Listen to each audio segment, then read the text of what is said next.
Bonjour tout le monde. Aujourd'hui, on va voir la correction de série 3 de TD de chimie organique.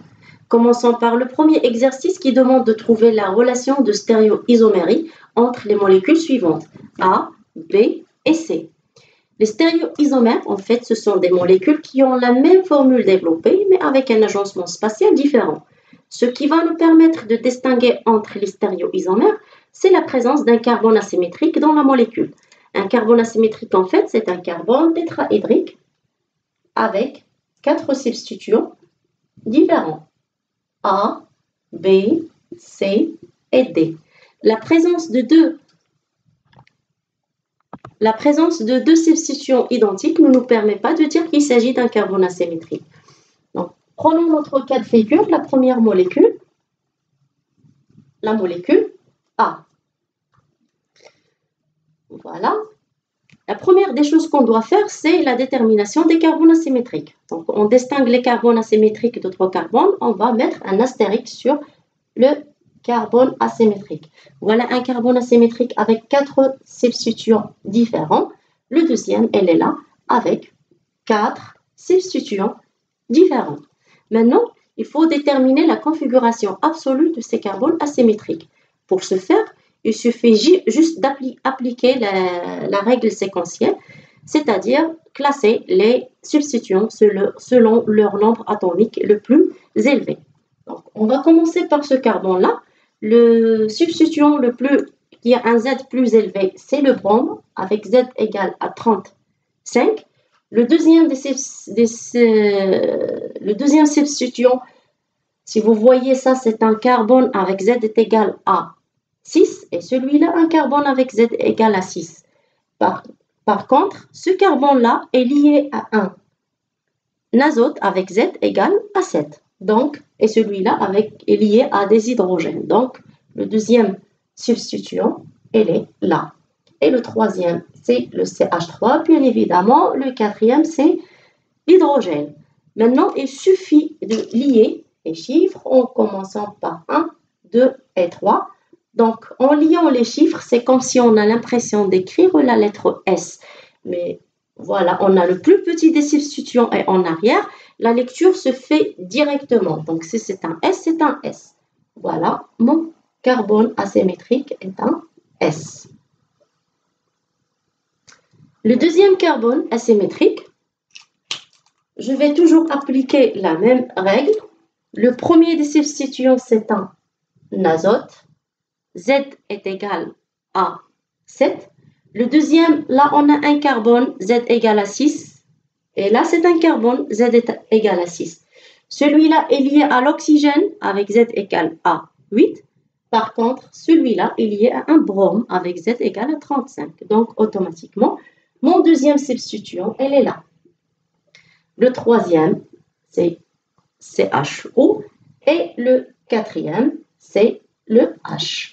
Donc, toujours en reliant les chiffres, en commençant par 1, 2, 3. Là, c'est un S. Mais puisque mon plus petit des substituants est placé en avant, je vais inverser la lecture. Si c'est un S, ça devient un R. Alors, maintenant, pour donner plus de précision sur les configurations absolues de cette molécule, je vais noter la chaîne principale de la molécule en commençant par la fonction principale qui est l'aldéhyde.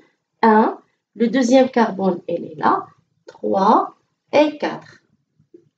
Donc, 1, le deuxième carbone, mon deuxième carbone,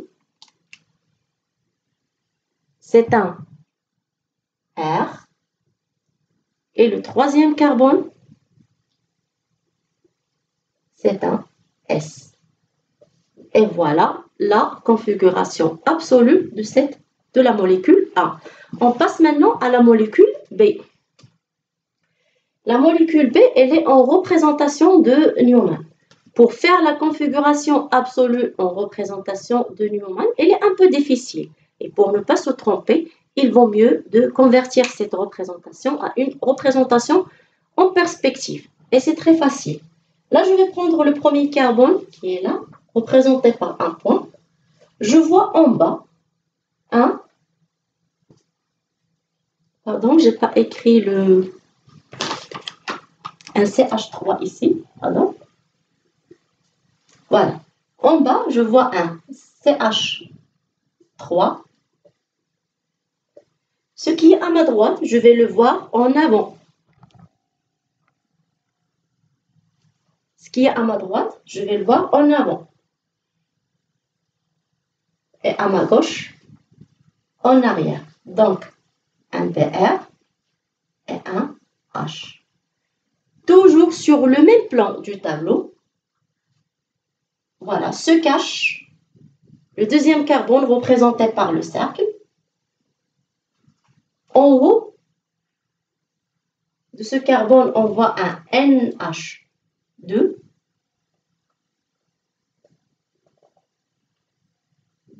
Toujours ce qui est à ma droite, je vais le voir en avant, un H. Et ce qui est à ma gauche, je vais le voir en arrière. C'est un CHO.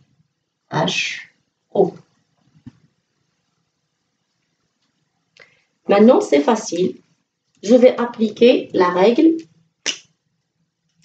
séquentielle. Pour ce carbone asymétrique, on a dit que le brome, c'est le premier des substituants. Le deuxième, elle est là. Et le troisième, c'est H3. 4, c'est le H. Donc, en reliant les chiffres, c'est un R. Mon plus petit des substituants est en avant. La lecture, elle est directe. Donc, c'est un R. Le deuxième, carbone asymétrique, elle est là. J'ai mon NH2, c'est numéro 1. Le deuxième substituant, elle est là.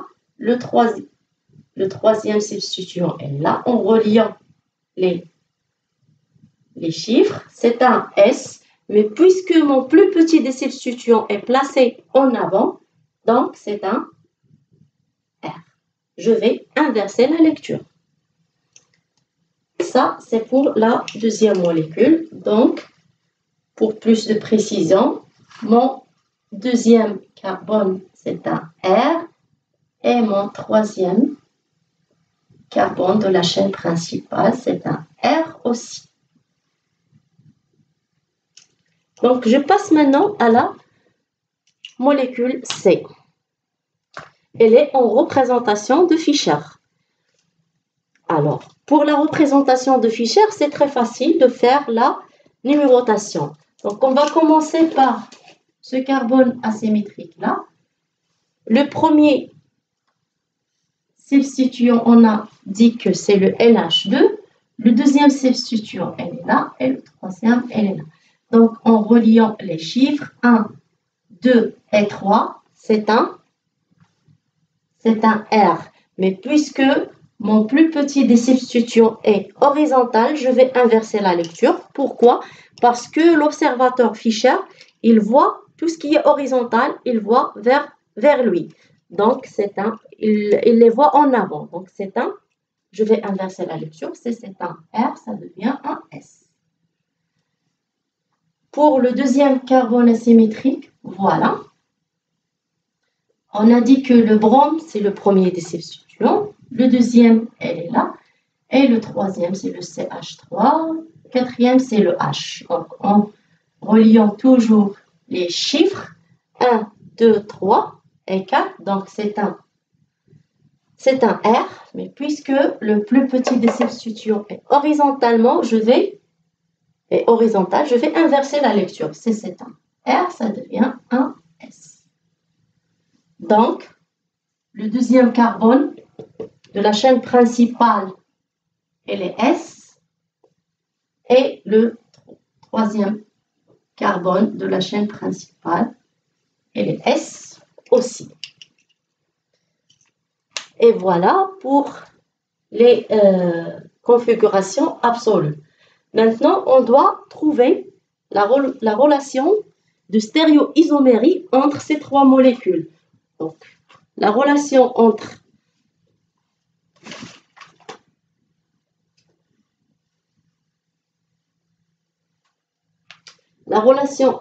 A et B, la relation entre B et C et la relation entre A et C.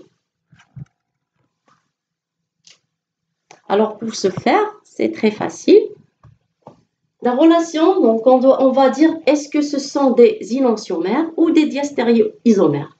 Des enantiomères, ce sont deux molécules qui ne sont pas superposables l'une à l'autre par rapport à un miroir. Et tous les carbones asymétriques qui se trouvent dans la molécule s'opposent. Par contre, un diastéréoisomère, ce sont aussi des molécules qui ne sont pas superposables l'une à l'autre par rapport à un miroir, mais certains carbones asymétriques s'opposent, d'autres non. Alors, prenons notre cas de figure. Donc, on a A, c'est 2R, 3S. B, on a dit, c'est 2R, 3R. Et C, c'est 2S, 3S. Donc, la relation, on a ici un carbone asymétrique 2R, 2R, 3S, 3R. Donc, un seul carbone qui a été changé, ce sont des diastéréoisomères.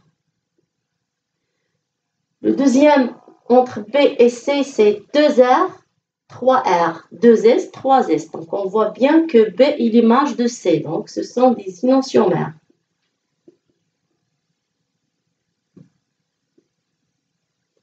Entre A et C, on a 2R, 2S, 3S, 3S. Un seul carbone qui a été changé. Donc, ce sont des diastéréoisomères.